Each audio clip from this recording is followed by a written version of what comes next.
Él prometió regresar. En aquel tiempo mi pueblo conocerá mi nombre. Porque yo mismo que hablo, estaré presente. Ante nuestros ojos se ha cumplido lo escrito. Los que miraron a Él no serán avergonzados. Pronto veremos su transformación. Aquí está Jesucristo hombre.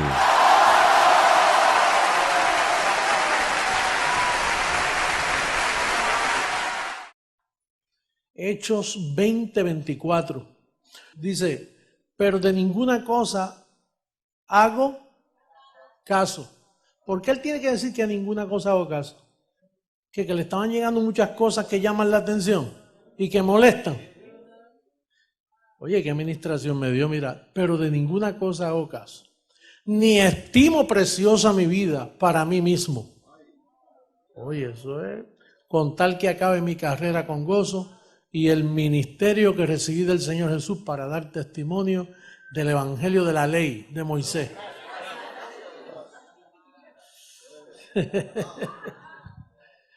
Así que mira, aplícatelo.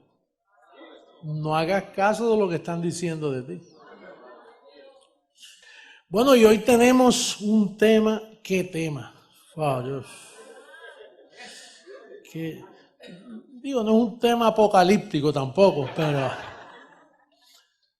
pero es que ofrece tanta luz de lo que ya nosotros conocemos, pero en una forma muy, muy bella.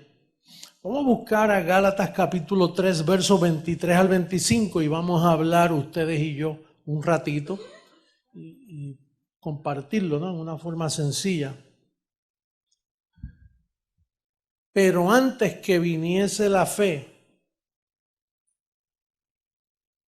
o sea, antes de la cruz no estaba esta fe. Cristo muere, resucita y llega esta fe que Pablo está hablando. Dice, pero antes que viniese la fe, estábamos confinados bajo ley. Yo no sé por qué hay gente todavía en ley. Porque si la fe llegó, ¿para qué estar guardando la ley? No es así. Y todas las iglesias guardan la ley. Estábamos presos, la palabra confinado, ¿no? No podía salir de ahí. Moisés era el que regía todo. Entonces, antes que viniese la fe, estábamos confinados bajo ley. Encerrados. Nosotros no estuvimos encerrados, porque tú has nacido después de la cruz y a ti no te toca esto. Pablo está hablando de él. O sea que tú ni tienes que pensar. Es más, yo no sé por qué hay gente guardando la ley hoy, porque ellos ni nacieron en ese tiempo. La ley fue dada para aquella gente. Mira, es más, tú nunca has estado en pecado. Porque para tú estar en pecado, tiene que haber una ley que diga que tú estás en pecado. Los católicos nos critican diciendo que ellos dicen que no hay pecado. Dicen, hay pecado. Tienen 2000 años de atraso. Porque tú nunca estuviste en pecado. Eso fue una mentira que Roma te vendió y los llamados cristianos de hoy. Nunca estuviste en pecado. Y tú sabes las veces que tú te confesabas con el cura recitando lo que hacía ahí dentro de ese cajón. Tú nunca estuviste en pecado. Para tú estar en pecado tenías que estar bajo la dispensación que te colocaba en pecado. Pero después que Cristo murió, el pecado fue quitado y todos los niños y todos los que nacen salvos si son escogidos. Imagínate el engaño de Roma, qué grande es. Imagínate el engaño por 2000 años, cómo han triturado, han abusado las mentes de las personas. Bueno, pero antes que viniese la fe, lo que había era ley. Llegó la fe. Para llegar a la fe había que quitar la ley, porque no pueden haber dos cosas juntas, porque fe y ley son opuestas. O sea, tú no puedes estar diciendo, hermano, hay que guardar la ley. Por fe, yo la guardo. ¿Cómo que por fe tú la guardas? Dice, no, yo por fe le cumplo a Dios. No, pues es que si estás en fe, ya tú le cumpliste a Dios. Ahora, ¿de dónde sale esta confusión? Fíjate, vamos a ver el libro a los Hebreos capítulo 11, verso 1 y 2, y concluimos con el verso 6. Fíjate lo que dice. Es pues la fe, la certeza de lo que se espera, la convicción de lo que no se ve. Mira lo que dice. Porque por ella alcanzaron buen testimonio los antiguos. ¿De qué fe estaba hablando? Si la fe no había llegado. Cuando tú usas ese verso de fe, tú estás hablando del aspecto fe de hacer milagros. Los antiguos hacían por la fe. David cogía un león y le cogía las mandíbulas y se la abría. Por la fe Sansón. Por la fe David mató 10,000. Con 1,000 mató a 10,000. Pero era la fe práctica de hacer milagros. Aquí Pablo dice, antes que viniese la fe, es otro tipo de fe. Es la fe que te justifica, te hace justo, te hace perfecto, te hace completo y te deja sin pecado. Hay dos manifestaciones de fe. Entonces, ¿cuál es la fe que predica Roma y las demás iglesias? Esta. Pero ellos no conocen la nuestra. ¿Sabe por qué no la conocen? Te voy a decir por qué más tardecito. Y vas a concluir, no, jamás pueden conocerla. Ellos no están en la fe. Ellos tienen fe en Dios, pero no tienen la fe de Dios.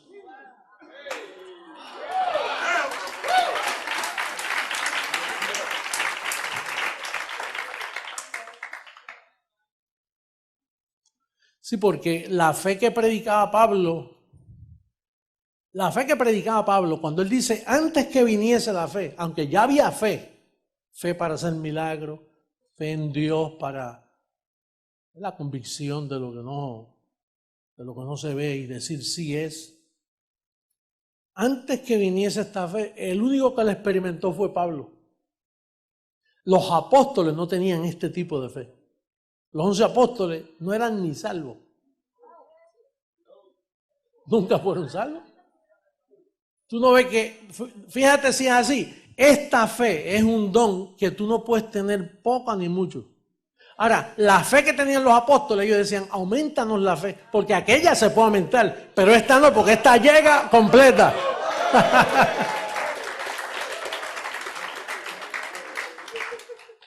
Oye, yo recibo que tú estás entendiendo, porque Salomón no tenía esta fe. Y era el hombre más sabio de la tierra. Pero aquí Salomón se tenía que sentar ahí a babear. Aquí estamos, mira, trazando bien la palabra de verdad. Esto no lo conoce el pastor de la esquina. Toda esa gente que nos critica a nosotros, ellos no saben ni de qué nosotros estamos hablando.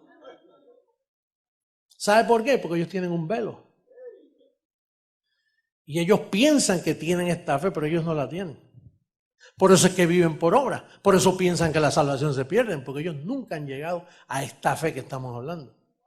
Vamos a seguir leyendo en Gálatas 3. Dejamos varios versos que quisiera leer. 23 al 25.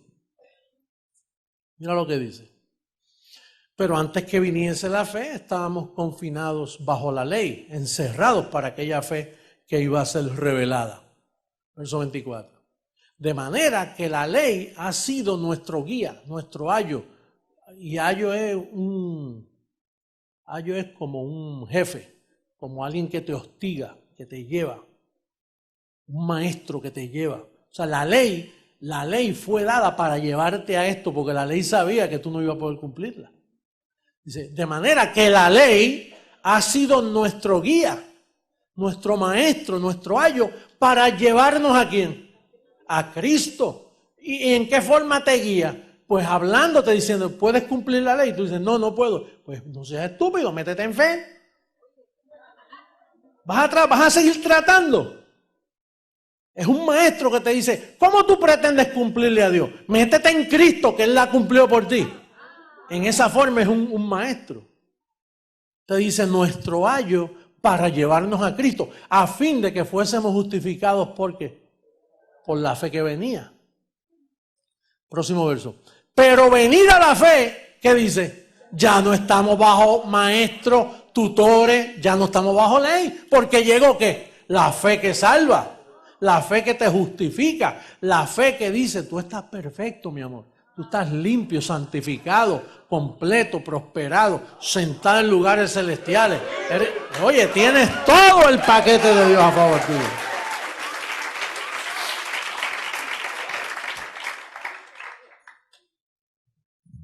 La pregunta es, ¿cómo llegar a esta fe? ¿Cómo? ¿Cómo tú salir de la fe tradicional y llegar a esta fe que venía, que ya llegó, pero que no todo el mundo puede llegar? Porque no es fácil. Mira lo que dice, Romanos 10:17. La pregunta es, ¿cómo llegar a esta fe? Puede haber un oyente por telegracia ahora mismo. Está oyendo, puede estar familiares míos. Ahí, vamos a ver qué es lo que dice. Puede estar los pastores que nos asedian. Dice, vamos a ver qué es lo que hablan esa gente. Y si imagínate, bueno, tú lo confesaste al principio, que hoy van a llegar muchos. Oye, si no llegan con esto, es que están dañados de fábrica. No, si no llegan con esto, es que no tienen oído. Oye, porque más fácil esto no se puede explicar.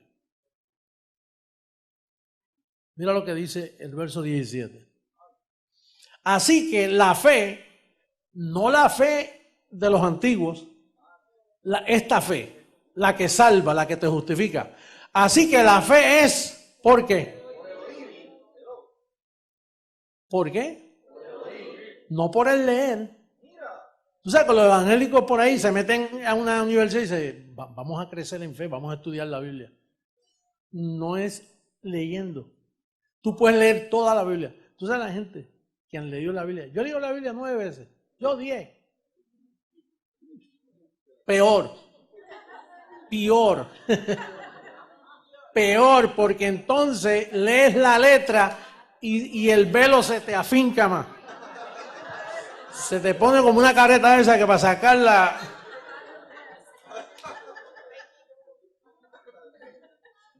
Porque la fe viene, mira. Tienes que doblar toda rodilla. Doblar la rodilla y poner el oído. Pero oye esto. Mira lo que dice Lucas 10:8. 10:8.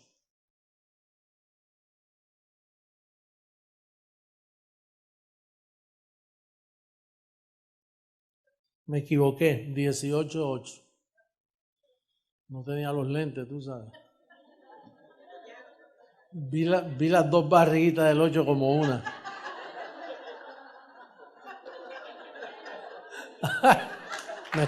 Me estoy haciendo que no necesito lentes.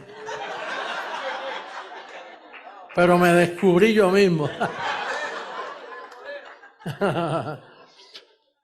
Dice, os digo que pronto les hará justicia, pero cuando venga el Hijo de María,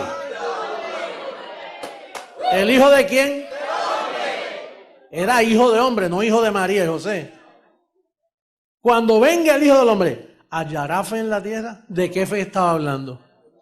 Porque fe de la otra había por montones. Pedro tenía, mira, fíjate si Pedro tenía fe, caminó hasta por el agua. Y los apóstoles hacían milagros. Pero esta fe que está hablando es la fe que venía. Que ya el Hijo del Hombre está profetizando. ¿Hallará este tipo de fe? No. Entonces quiere decir que esta fe no fue hallada por nadie hasta que se manifestó en mí. Yo fui el primero que tuve esta fe. Porque, oye esto, para tener esta fe tiene que haber alguien que te la predique. Porque es que no existí, no es por el leer. La Biblia llevaba 2000 años correteando por todas las iglesias. Dice, es que hasta que no aparezca el que la reciba, no la va a poder explicar. ¿Estamos claros?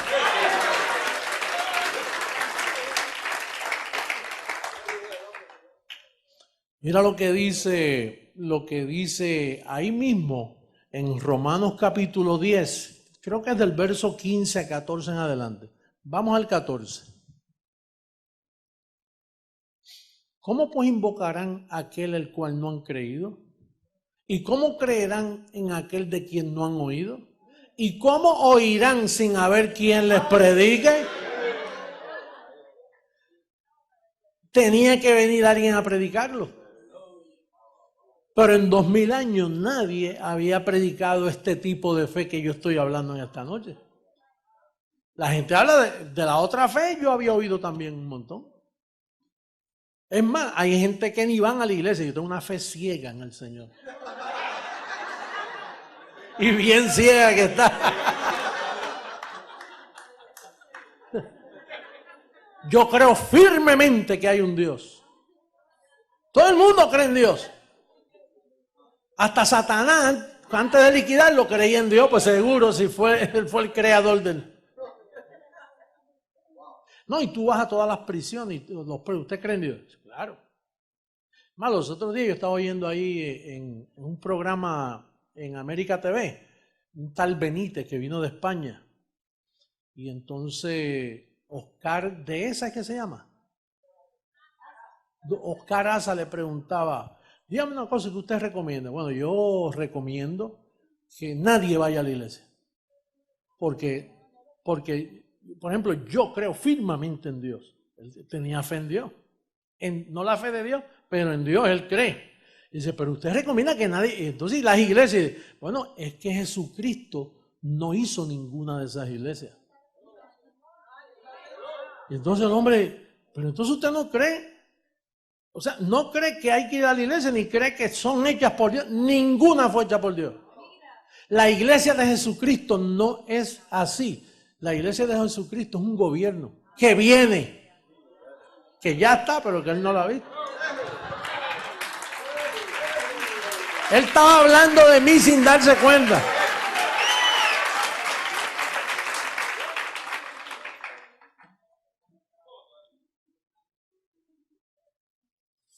Oye, un buen pensador.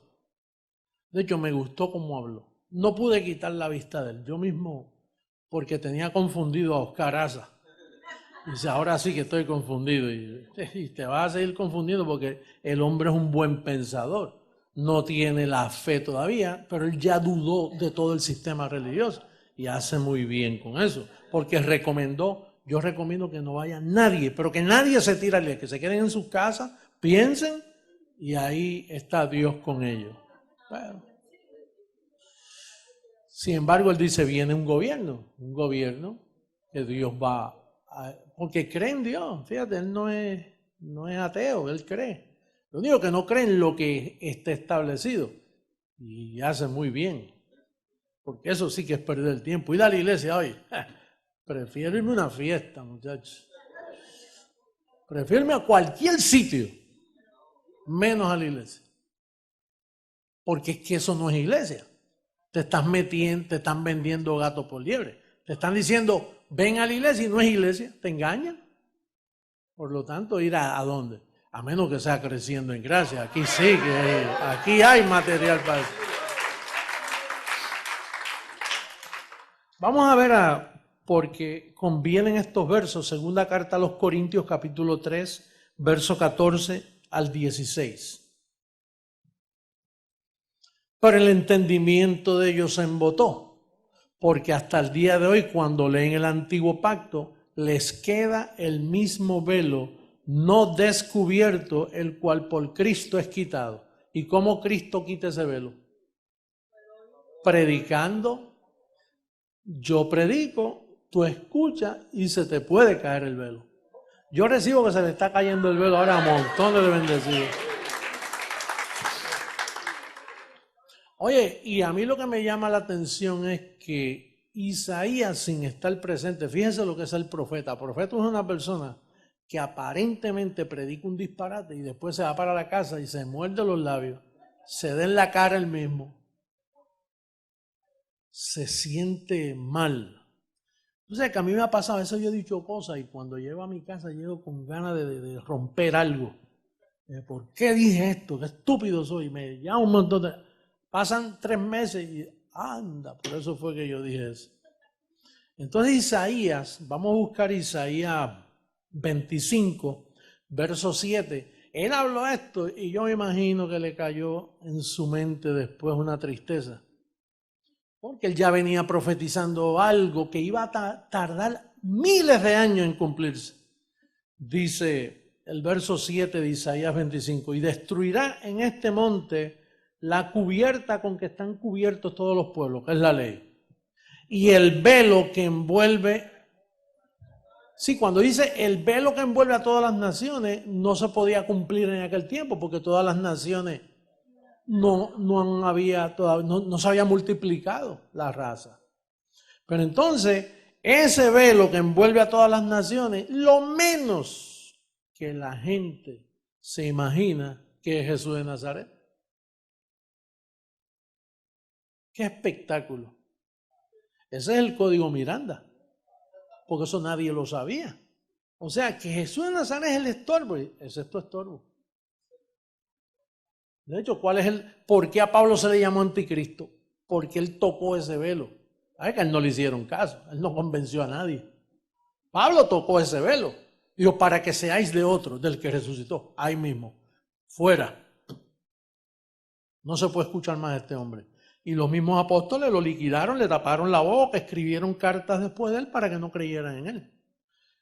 Entonces la razón que yo soy anticristo es porque yo sigo ese patrón que llevaba Pablo, pero yo sí lo estoy logrando quitar el velo. Pablo no pudo quitárselo a nadie. Bueno, ni a uno, dice, todos me abandonaron. Y después de mi partida, se acabó esto, que lo quite otro. El otro lo quitará, porque yo no puedo. Yo le dejo ahí el martillo, las herramientas, los clavos, la dinamita, se lo dejo ahí como fundamento y que después recoja eso y haga algo con eso, a ver si él lo puede quitar. Y lo estamos haciendo. Ahora, fíjate si en el 6.6 hay sabiduría. Que si yo te quito el velo y te activo la fe, la que venía, y tú entras en esa fe, entonces quitarte el velo es decirte, no mires a Jesús de Nazaret, no mires antes de la cruz, porque si miras antes de la cruz, ahí está la ley, ahí está la maldición, ahí está la condenación. Si miras después de la cruz, te ves perfecto, ahí ves perfección, ahí ves la fe que justifica, la fe que salva, la fe que te deja completito, sin faltarte nada. La fe que te dice, no busques más a Dios porque ya lo tienes dentro. ¿Por qué el Espíritu de Dios en el tiempo antes de la cruz de los profetas? Dice que el Espíritu de Dios venía y se apoderaba una fuerza de Sansón. Venía y se iba. ¿Por qué venía de momento y los hacía profetizar y se iba y los dejaba solitos? El Espíritu de Dios venía sobre ellos y los inspiraba a hablar unas palabras proféticas. Y luego el Espíritu se iba. ¿Por qué? Porque estaban en pecado. Y el Espíritu de Dios no puede morar donde hay pecado. Pero después de la cruz, al quitar el pecado, ahora Él vino para quedarse. Por eso es que la vida de Jesús está en ti. La vida de Cristo está en ti. Tú tienes todos los derechos de reclamar tu herencia, porque estás completo, limpio, santo y bendecido. Vamos a estar en pie por la música. ¡Abba, Padre!